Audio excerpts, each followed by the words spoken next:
What's on the mind of your employees today? What are they worried about? Have you asked, or are you afraid of what you might hear? Hi, I'm Dave Edwards. Thanks for joining me today. If you like regular videos about productivity, leadership, and management like this, why don't you hit the subscribe button below, maybe the like button too, and you won't miss any of them. True leaders aren't afraid of dealing with the concerns of their employees. They have a strong desire to know what is bothering their colleagues and engage them in ongoing conversations that will clear up misconceptions. But don't wait for someone to come to you with their concerns. A recent study showed that 85% of employees feel unable to raise a problem with their bosses. Now, think about what we've all been going through in the last couple of years with COVID, the downturn in the economy. I mean, everything seems to have changed in recent years, including the way people work. And sometimes that means people might have new questions, questions that maybe you can't even anticipate. I mean, early on, when people started working from home, I knew a couple of clients who were concerned that, eventually the company would fold, would not be able to survive the COVID onslaught. I've had people tell me that they're concerned about future layoffs just because maybe a company has decided to downsize. And of course, the whole human relations aspect is different. I mean, when you worked in an office every day, you were able to talk to your boss, your boss was able to talk to you. Now there's a little bit of a distance. And how does that affect your relationship with your boss or the organization? Do you even know as an employee what's important to your boss or to the organization?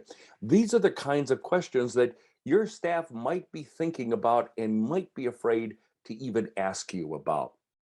Look, it is human nature to think about the future, and seeking information will help a person plan their own career, their own lives.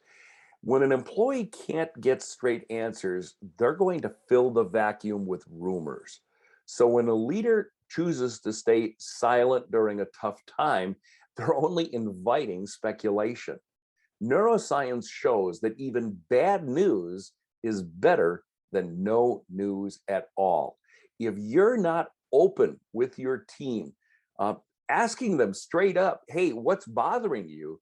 You're probably not going to get an honest response, because you need to build your listening credibility and demonstrate that you're not only interested in their thoughts, but really intend to help them whenever that's possible. Research shows that typical concerns include fears about job security, frustration over the people they work with, and the projects that they're assigned to complete. Now, in most cases, a little transparency and frequent communications will help alleviate many of those concerns. In his book, Out of the Crisis, Dr. Demming said that you could create a more productive and stable workplace when you reduce employee fears. That is especially important for younger workers who seek a collaborative work environment. They desire to work for organizations where they feel a shared purpose. Once you get an employee to open up, be sure that you don't take whatever you've been told as a criticism of you, unless it is. Douglas Stone and Sheila Heen, authors of Thanks for the Feedback, write that our instinct is to shut down when people tell us something we aren't prepared to hear.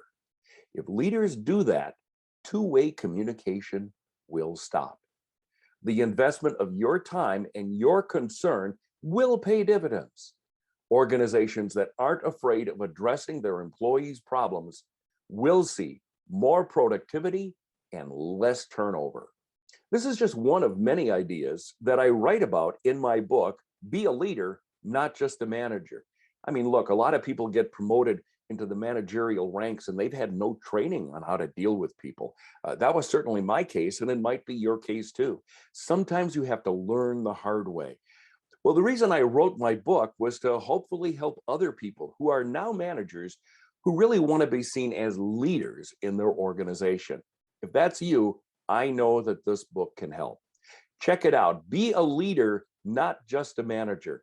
To find it, go to my website, daveedwardsmedia.com, click on books, and you can order it from that link. I'm Dave Edwards. Hey, thanks for being with me today.